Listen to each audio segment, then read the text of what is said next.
el déficit de DAO básicamente es un problema enzimático, es decir, es una situación en la que carecemos de los niveles adecuados de la enzima diaminoxidasa, que es una enzima muy importante en la degradación de histamina, con lo cual se nos acumula histamina en el organismo, en los tejidos, y esa histamina a través de sus receptores provoca diversos síntomas. Es un síndrome debido a una deficiencia enzimática. Bueno, los síntomas debidos a la deficiencia de diaminoxidasa, del déficit de DAO, pueden ser muy variopintos, dado que la histamina es una molécula, es un neurotransmisor que actúa en muchas zonas del organismo, en muchos tejidos, ¿vale? Con lo cual los síntomas pueden ser muy, como digo, muy variopintos. Generalmente hay como 4 o 5 grupos de síntomas o de aparatos. Uno de ellos es en la piel, y entonces puede haber síntomas similares a los de una alergia, como pueden ser picores en la piel, ronchas, rojeces en la piel, etcétera, ¿vale? También en el sistema nervioso central pues da lugar a sensaciones de migrañas, dolores de cabeza, a veces de confusión, ¿vale? También en el aparato locomotor pues puede dar síntomas de dolores musculares, dolores articulares, pero fundamentalmente dolores musculares, ¿vale? En el tracto digestivo es frecuente que pueda producir dolores de tipo retortijón, a veces despeños diarreicos, no es tan frecuente, pero sí que dolor de tipo retortijón, dispepsias, ¿vale? Porque la histamina tiene un gran papel en el tracto digestivo. Y luego también a nivel cardiovascular, ¿vale? Entonces es frecuente pues, que la gente también pueda tener palpitaciones o arritmias o variaciones de la presión sanguínea, o sea, variaciones a lo largo del día de la presión sanguínea, o lo que digo, taquicardias.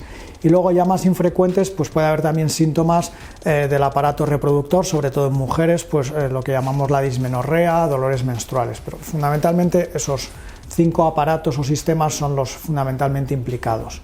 Todos estos síntomas se van a poner más de manifiesto con alimentos ricos en histamina, ¿vale? Los alimentos que ya de por sí tienen un alto contenido en histamina, como pueden ser, por ejemplo, la leche, huevos, soja, pescados, mariscos, ¿vale? Todos esos alimentos que ya de por sí tienen un alto contenido en histamina pueden facilitarlo. También alimentos que tienen un alto contenido en lo que se llaman las aminas biógenas, es decir, que no son propiamente histamina, pero son precursores de la histamina. Por ejemplo, los quesos tienen mucha tiramina y otras aminas biógenas, y entonces uno de los alimentos que puede generar fácilmente estos síntomas es el consumo de quesos, ¿no?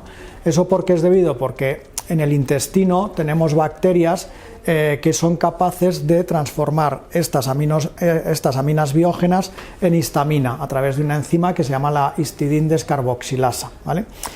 Y luego el alcohol es un alimento, o bueno, es un producto que también genera mucha sintomatología, pero por otro mecanismo, porque el alcohol bloquea la actividad de la enzima diaminoxidasa. Entonces, aunque no tengamos un déficit muy acusado de la enzima, si ese día comemos alimentos ricos en histamina y además, por ejemplo, ingerimos bebidas alcohólicas, vamos a tener el doble efecto de un aporte alto de histamina o de precursores de histamina y un bloqueo de la enzima, con lo cual en las horas siguientes a ese tipo de comidas vamos a poder notar estos síntomas.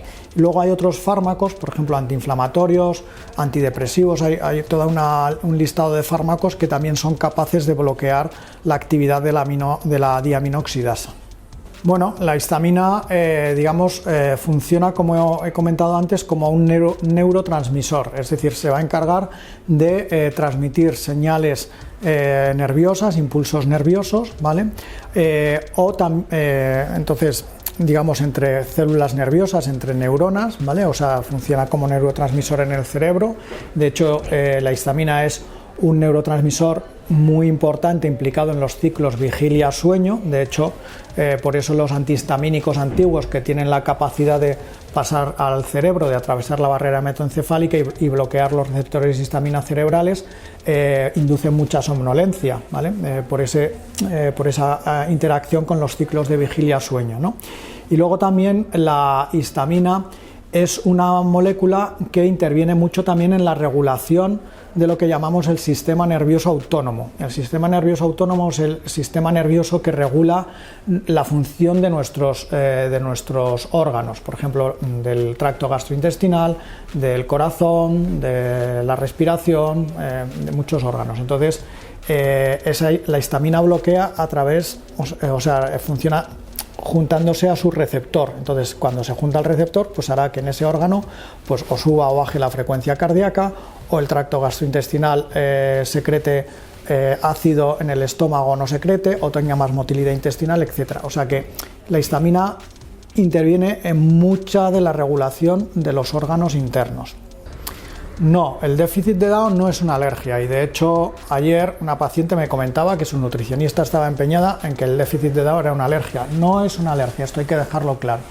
El mecanismo por el que se producen las alergias es un mecanismo en el que está implicado el sistema inmunitario a través de la generación de anticuerpos de alergia específicos frente a un alimento, un polen, unos ácaros, un medicamento, y cada vez que nuestro sistema inmunitario se encuentre con esa sustancia a la que está sensibilizado, va a reaccionar. ¿Qué es lo que ocurre? Que la manera o uno de los efectos de esa reacción inmunológica es estimular las células del sistema inflamatorio liberando histamina, ¿vale? Entonces, los síntomas que se producen en una reacción alérgica, como se libera mucha histamina y esa histamina tendrá sus efectos en distintos órganos, pueden ser parecidos a los síntomas que se generan cuando yo tengo un aporte de histamina alto exógeno, es decir, o porque haya consumido mucha histamina o porque no esté degradando bien la histamina que me llega a nivel intestinal. Pero los síntomas que se producen por el déficit de Down es simplemente porque yo no soy capaz, si tengo el déficit de Down, de degradar adecuadamente la histamina que me está llegando desde fuera o que estoy generando en el intestino. Cuando hay un déficit de Down, lo primero que hay que saber es si ese déficit de Down es de causa primaria, es decir, tiene un origen genético, es decir, que yo ya genéticamente esté predispuesto a padecerlo porque no estoy generando niveles adecuados de histamina, de diaminoxidasa, o esa diaminoxidasa no sea adecuadamente funcionante, ¿vale? O si es un déficit secundario, es decir, porque pueda tener alguna inflamación intestinal, fundamentalmente, que haga que la histamina que yo tengo en el intestino, en la mucosa intestinal, esté descendida, esté disminuida. Entonces, lo primero que tenemos que hacer es esa diferenciación, porque si es un déficit secundario, tendré que ir a tratar la causa que me está produciendo ese problema intestinal. Eso es uno de los principales aspectos a tener en cuenta. Y luego, una vez que eso ya lo tenemos aclarado, el tratamiento es bastante similar para ambos casos, es decir, dieta baja en alimentos ricos en histamina o en alimentos precursores de histamina, evitar alcohol y otros fármacos que me puedan bloquear la actividad de la diaminoxidasa, ¿vale?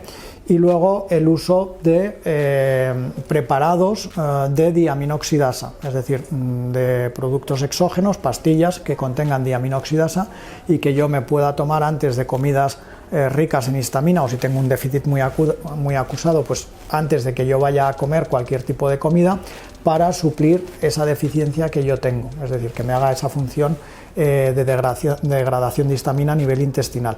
Y luego también hay algunos estudios que comentan que las dosis altas de vitamina C, entre 2 y 3 gramos al día, pueden tener un efecto estimulador de la actividad diaminoxidasa, ¿vale? De la enzima que ya tenemos nosotros, sea mucha o poco, pero estimula esa actividad, con lo cual jugamos con esas tres cosas, es decir, la dieta, evitar fármacos bloqueantes de la diaminoxidasa y luego aporte exógeno de productos que contengan diaminoxidasa.